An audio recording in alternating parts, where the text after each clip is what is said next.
Good evening, everyone, and welcome to the Bird's Eye View. I'm your host, Demarcus Williams, Associate Vice President of Global Marketing and Communications here at St. Augustine's University.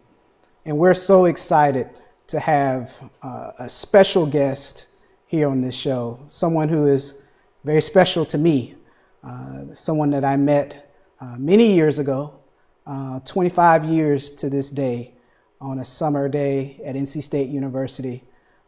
She is a 35-year veteran in higher education, has been at St. Augustine's University for 21 years, is the secretary for the Faculty Assembly, is the director of or the chair of the Department of Education, an instructor for first year and second year experience, and is a member of the SACS committee as well. It is my pleasure, it is my honor to welcome Dr. Iyailu Moses here on the show tonight. Dr. Moses, how are you doing? I'm great. Thank you very much for having me here. Good to be here, Demarcus. Great. I'm so honored to have you on this show. You are a living legend in the space, and I'm so thankful for you to be here. So we're going to jump in to the questions for tonight. The first question I want to ask, I have to, from our memories at African American Symposium at NC State, who are you, Dr. Moses? I am because we are, and because we are, therefore I am. Amen. I begin my classes with that, and it's a philosophy that I believe pretty much explains who I am.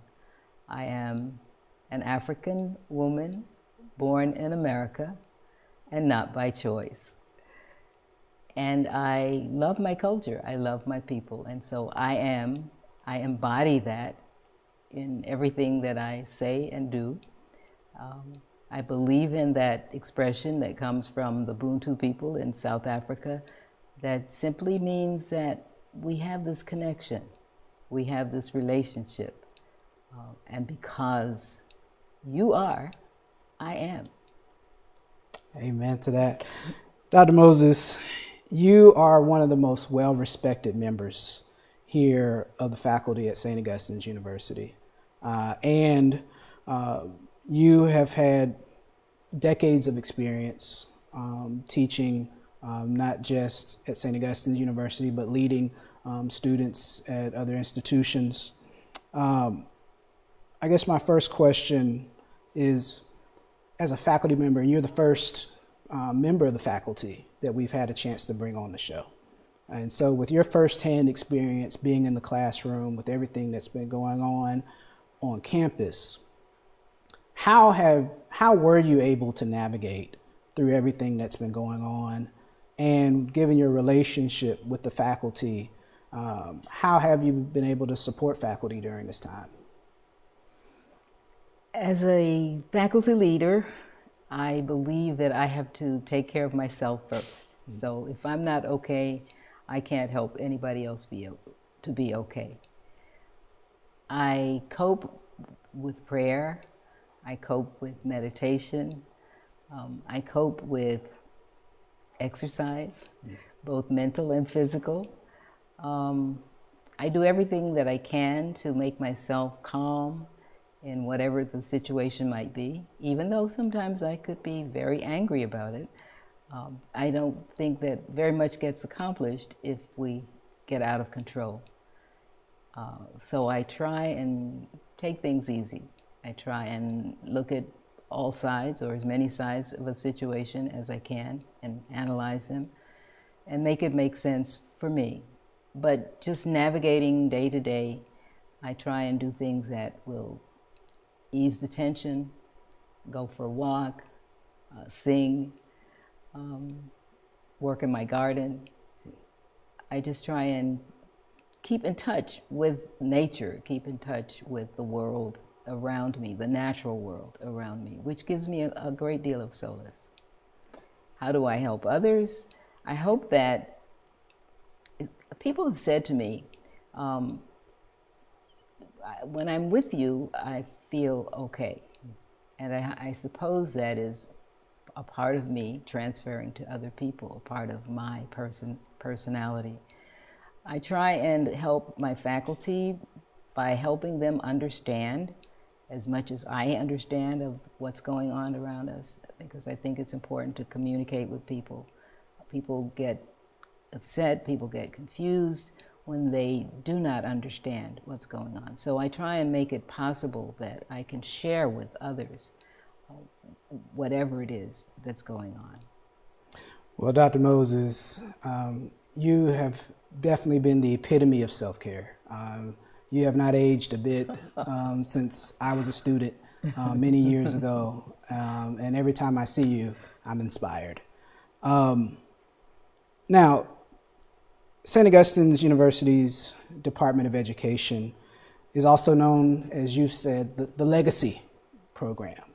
Why did you choose to come to St. Augustine's University 21 years ago?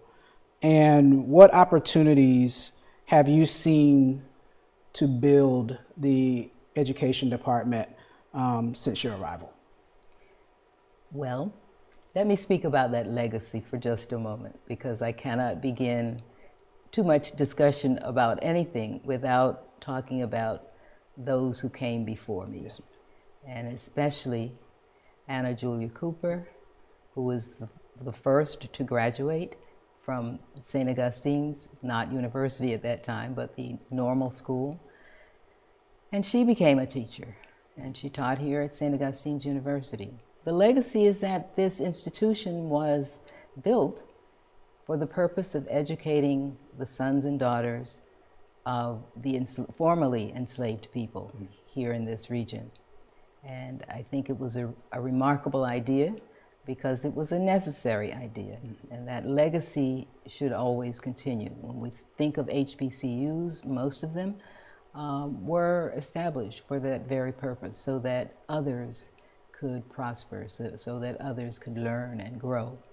And I live by that. I think that being at an HBCU is probably one of the finest places to be, and the finest place to be is St. Augustine's University. What brought me here was actually not teaching. I came here to work on a special project. Although it involved education, I was working with members of the education department, and we were creating textbooks and educational materials that were going to be sent to and used by children in Benin, West Africa. That was a remarkable experience. I worked with Dr. Lawrence Clark, Yes. and whom you know, Yes. and Dr. Yvonne Van Kosten, now Humphrey, were the leaders of that team. And we worked diligently day and night to develop these materials that were ultimately sent to Benin for the children there. So that's how I came to St. Augustine's University. And then they said, well, we'd like for you to stay because we're about to have an accreditation process in the education department. And because of the way you think and the way you do things, we think you'd be wonderful at coordinating all of those NCATE activities. And I said, well, I've not ever done that before, but thank you for putting that trust in me. And so with that, I got handed a lot of materials and documents to sift through and determine what our course would be. We worked through that for a lot of, maybe almost 2 years, until we had completed that accreditation process, reaccrediting process, because we were already an accredited department. And ever since then, I've been a part of St. Augustine's University, most of the time being spent in the Department of Education in various roles. And for a short time, I was in the Academic Advising Center in another role, which was also very interesting and supportive of students at St. Augustine's University. So you are also the Secretary of the Faculty Assembly, and you have been very instrumental and trusted in providing guidance and leadership for faculty during some very difficult moments this semester. We won't go into a lot of detail on this show. But given the amount of headlines, and there have been many that we still receive as a result of our recent challenges, Dr. Moses, what are the stories that should be told about St. Augustine's University, particularly from the Department of Education? I think the stories that should be told are those that represent who we are, the best of who we are. That we have faculty who are dedicated, who are committed to the excellence of our students. I think the story should be told about a staff who work diligently in their areas to make sure that this experience for students is worthy. Above all, I think we should tell the stories of our students. Our students, we had over 130 or close to 130 graduating seniors this past May. And their stories are remarkable. I had the opportunity to teach a number of those students, and while they were not all education majors, they were my students. Yes. Some of them, as you mentioned, I do teach the first year experience class. I teach the second year experience class, and we can talk about that perhaps, but they remain my students, and they come and visit me, and so I follow them throughout their career here. Some of them were education majors. Some were majors who had gone off to other areas. And I know their stories, and so that's the story that should be told, that those students have persevered and have excelled. What we do in education is that we try and produce excellent teachers for our public schools, the public schools of North Carolina and the country. And that's what we do. And I think that's a story that can be told, is that how do you take someone from perhaps not ever thinking that they could accomplish anything of that sort to being excellent teachers. And we do that. Thank you. And speaking of graduation, as you stated earlier, this was one of the largest graduating classes in a decade. And they finished with an accredited degree. Yes, they did. And as a member of faculty, you had firsthand experience, as you stated, in the classroom. Just in your own words, how would you describe the resilience of the students? We'll talk about the faculty and staff later, but how would you describe the resilience of the students despite these challenges? And for you personally, how did it feel to see the seniors cross that commencement stage with the accredited degree, given everything that we had experienced? You know, students' opinions range all the way from, let's say, 0 to 10. But at the same time, even if they are expressing 0 opinions, they still express their love for being at St. Augustine's University. And so there is that kind of dissonance in what they're presenting, but the reality is that they really are proud to be Falcons. They may get annoyed about one thing or another, but they hang in there. And that's what I saw from most of the students, was that I'm here, and the faculty and staff are here to support me, and so I'm going to do what I have to do. I'm going to do what is necessary for me to get through this experience. It wasn't easy. It was not easy. This has been a very different semester. I can't, the worst that probably has happened in this student's lifetime was the years of COVID.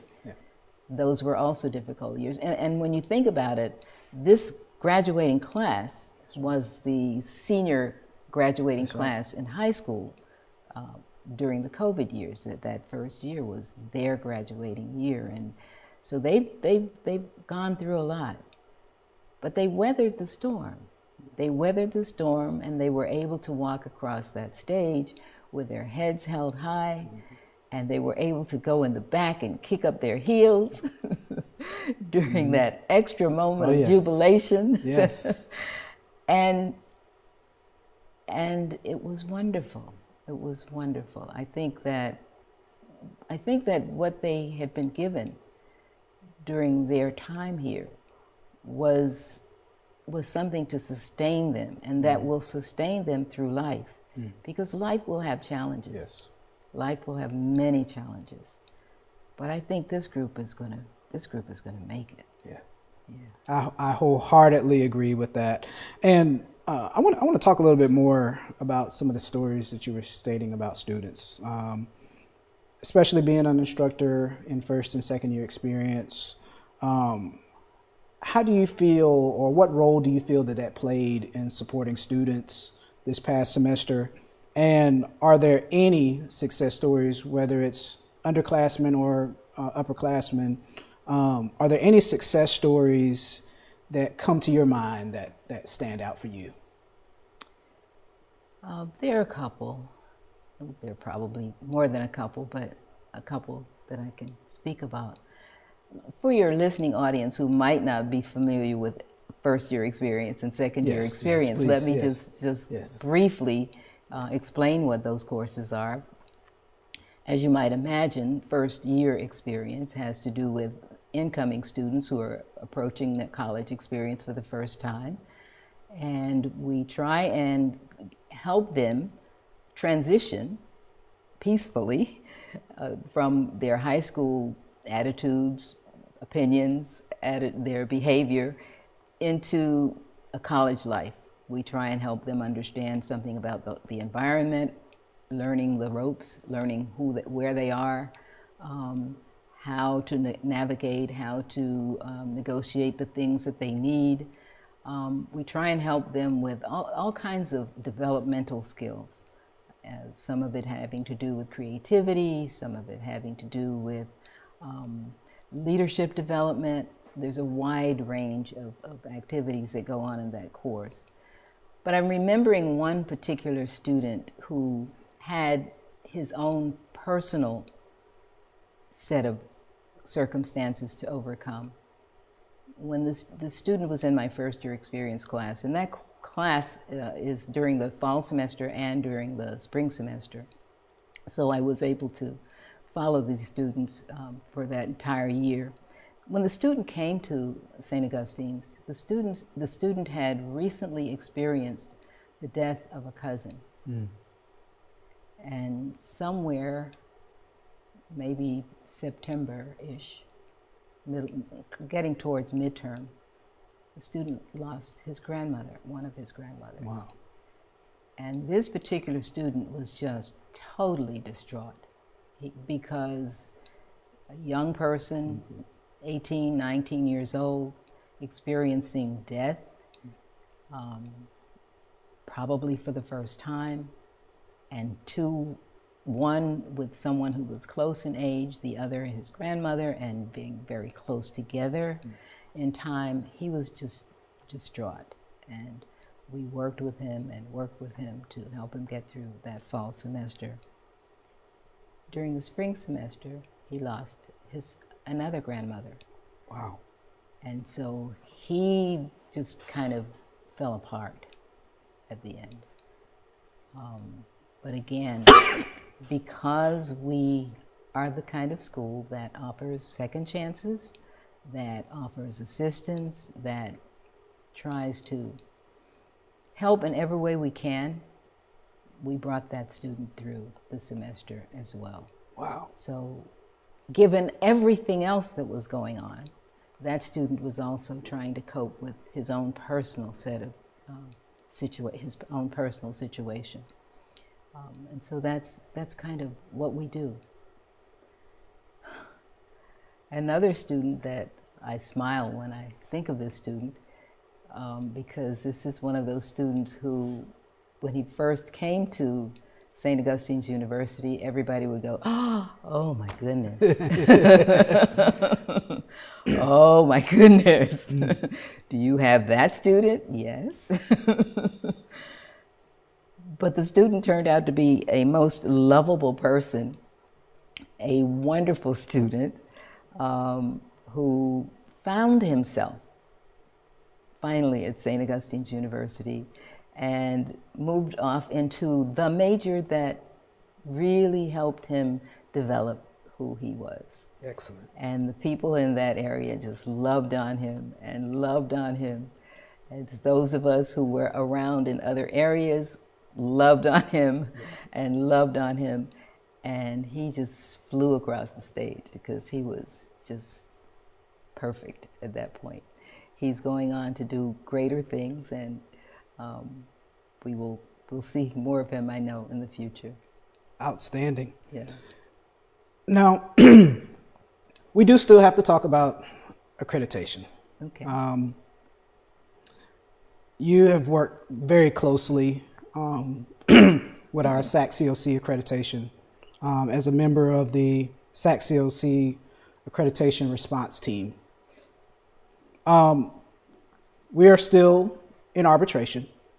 And so is there any insight that you can share in terms of where we stand in the arbitration process? You don't have to go into a whole lot of detail, but and as well as our process in joining another accrediting organization.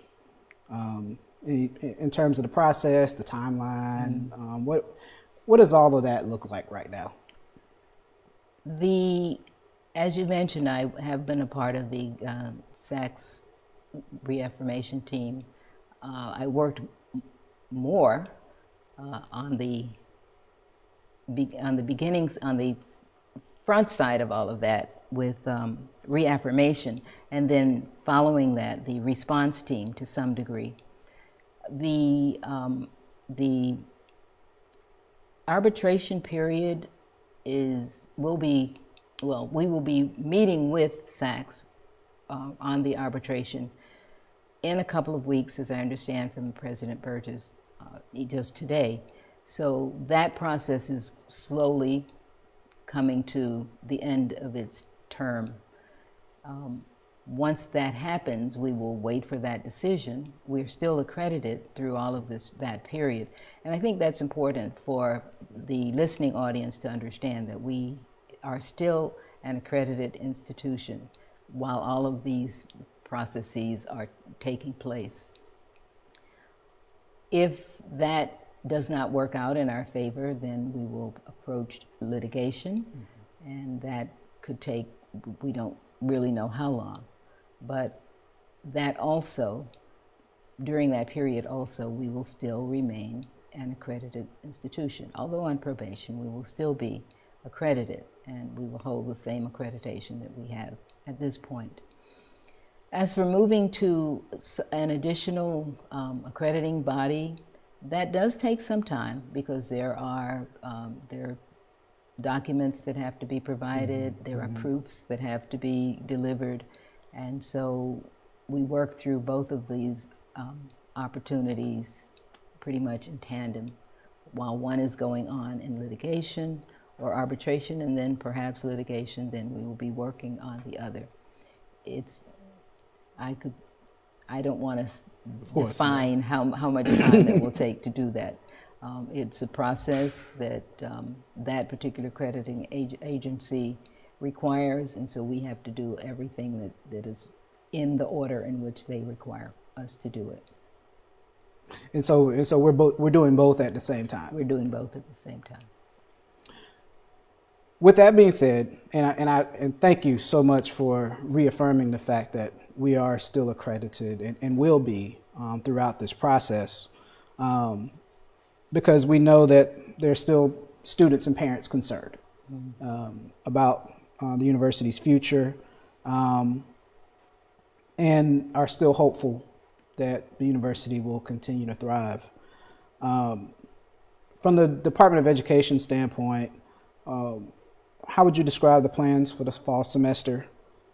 And why should current and prospective students enroll and register at SAU this fall? The Department of Education is planning very much to continue with its programming.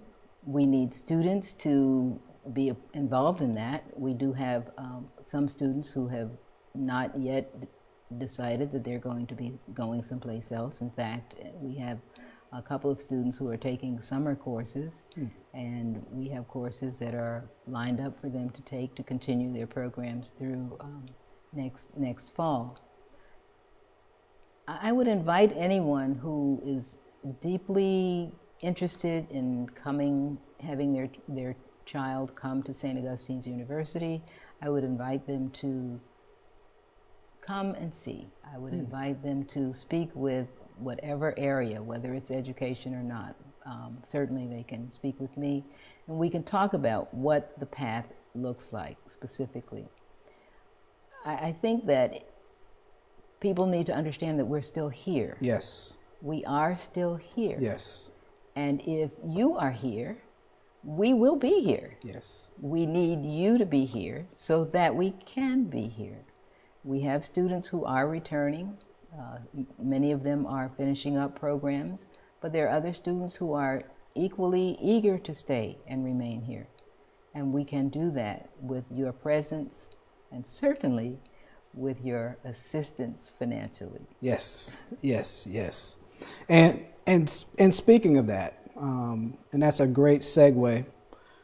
Throughout this summer, and especially as the spring semester closed, we did receive a surge in support from alumni, from a coalition of churches, from the Raleigh Interdenominational Ministerial Alliance, several alumni chapters, various families, those donating to the food pantry, people providing cash gift cards for faculty and staff. From a faculty member, from a leader in the faculty, how did it feel to see more support coming to the Falcon Pride Initiative, and how has that impacted the morale here on campus, especially I know a project that's more closely to you, the Essentials Cafe, which I'd love to hear about as well. Okay. Let me say first that we thank any and everyone who has contributed in any way to lend some aid to us at this particular time. There are people who have donated funds, there are people who have donated food, there are people who have donated all kinds of things that would be necessary for running a household. They donated to our students. And so you, the public, have helped us to keep going. I think that it's important that you know that we appreciate you, that you understand that we couldn't do this without you, and so we're in partnership with you and as we go through this. That partnership really needs to continue in such a way that we can have enough students to continue the work that we do. I think it's very important that people understand that this is an HBCU. Yes. We serve students who might not be served anywhere else. We serve those students, and those students excel, and they go to places, the same places as people in schools where they could not attend. Yes. And so we do that work. We do that work. It's very discouraging when, after all this time, we come to a point where, because of, for lack of a better word, the misdoings of someone, somewhere, somehow, we're at this point. Yeah. But we're here and we're ready to build. Yes. We're ready to make this thing right. And we need everyone's support for that. We need everyone's support for that. cash support would be great, Yes. but other support as well is very much appreciated. I think that faculty and staff have appreciated those gifts from others. There may be some who might feel, well, I shouldn't have to be doing this because maybe somebody else needs it more. But the truth of the matter is, if we have come to a point where people have seen that we have a need and they are willing to assist us, then it is something for which we are very grateful. Yes. And if you're listening and watching this broadcast, we want to encourage you now to support the Falcon Pride Initiative. You're hearing the reflections from Dr. Moses, and if you are watching this, we encourage you also to give to the Falcon Pride Initiative, because when you do, you help us preserve our accreditation, as well as help us stabilize our finances and support the next generation of leaders in our world. Dr. Moses, in addition to the community support that we received, which I agree we are very appreciative of, you have just recently launched the Falcon Flight to Teaching program. Could you tell us a little bit more about that? Sure, be happy to. Falcon Flight to Teaching is our version of a residency initiative. And there are a couple of instances where people might become involved in that. One is that we are working with our traditional students in this program, and because of the way we are designing this residency, those students who are in our program will spend the entire last year of the program being in a school. Typically, students are in the public school. They're in the public schools throughout the program, periodically in field experiences or laboratory type experiences. The very last semester is generally reserved for that student teaching year. In this program, we're going to have students be with mentor teachers for an entire year. This gives us the opportunity to have students with greater experiences, much like the interns in the medical field who spend longer time actually in the profession with the mentors in that profession. So we're going to have the students there for a longer period of time. Students who are involved in those programs, if we can get enough students and know who they are, can identify them right away, will be blessed with a monetary scholarship for being a part of that program. That's also appealing, I would hope, to some who would want to come and join that program. We are partnering with a couple of the public schools so that our elementary education majors will be involved in that. We also have room in that program for instructional assistants, or IAs, as they're called in the public schools. So someone who might already be working in a school as an instructional assistant who already has a degree can become a part of that program as well. And so we're looking for those people who would want to be a part of this program. There will be a lot of support for this program. There'll be support for the students who are in the program. There'll be support for the mentor teachers in the schools who will be working with them. There'll be professional development opportunities.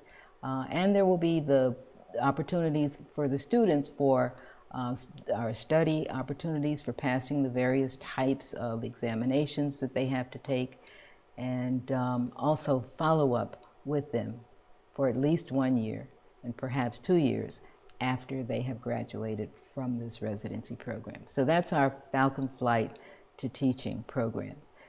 We also are embedding in that the traditional North Carolina Department of Public Instruction residency licensure program. So many people are familiar with that now because people are they're going into the public schools as the teacher of record, but they must also take the requisite courses for obtaining licensure. So we're entertaining those people as well. Now, they will not be considered a direct part of this residency initiative that's the Falcon Flight to Teaching, but we do have some opportunities for those people, and we're looking to have people join us. And they can join us as early as this fall. Oh, wow.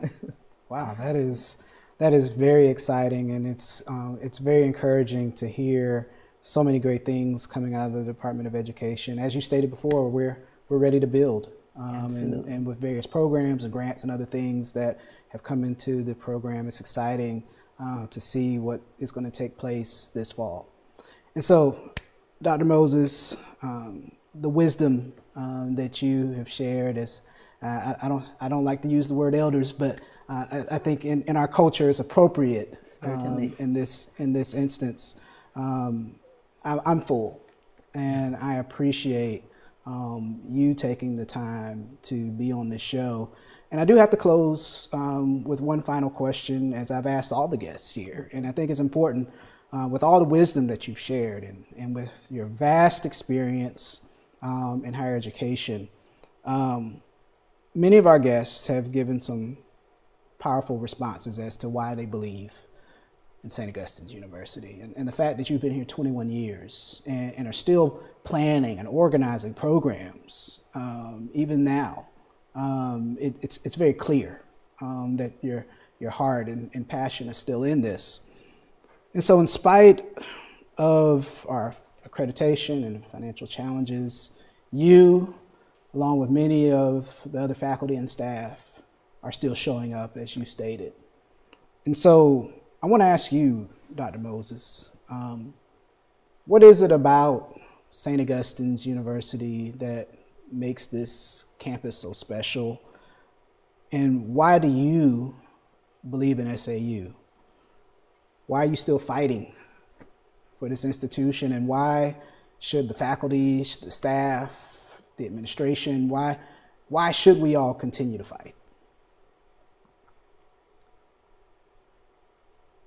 First of all, I believe that it is important that we maintain HBCUs in this nation. They have had a place, and they should continue to have a place. It's often a place that's a place that offers a voice for the voiceless. Yes. Why St. Augustine's University? Well, I've kind of gotten accustomed to this blue and this white. And there's a culture of caring. There's a culture of deep understanding and love for the work, and a love for the young people who come through the door. And I like being a part of that. I think that Anna Julia Cooper would be pleased about that. Wow. And so that's why I'm here. Wow. Well, Dr. Moses, as always, such powerful words and responses. Lastly, I want to thank you again for being on this show. And as we used to affectionately call you back at NC State, Mama Iyailu, do you have any final words before we close tonight? Well, thanks again for inviting me. I do appreciate being in this wonderful brand new studio and being the first faculty member to be on this platform. I just want to ask our listening and viewing audience to join us. Come and join us. We need you. We need your support. We need your support, and we can do this. We can do this. Please join us. And that concludes our show for tonight. I want to thank each of you, the viewers, for joining myself and Dr. Moses for our 9th episode of the Bird's Eye View, providing a full scope of St. Augustine's University. And I want to echo Dr. Moses' sentiments to join us as we build. And we need your help and support of the Falcon Pride Initiative. By supporting the Falcon Pride Initiative, you help us preserve our accreditation, you help us stabilize our finances, you help us continue to transform, excel, and lead the next generation of scholars. And so on that note, we want to thank each of you for joining us, and we want to encourage you to continue believing in SAU, hashtag believe in SAU. That concludes our show for tonight. This is your host, Demarcus Williams, AVP of Global Marketing Communications, and you are watching The Bird's Eye View on WAUG. God bless you. Good night.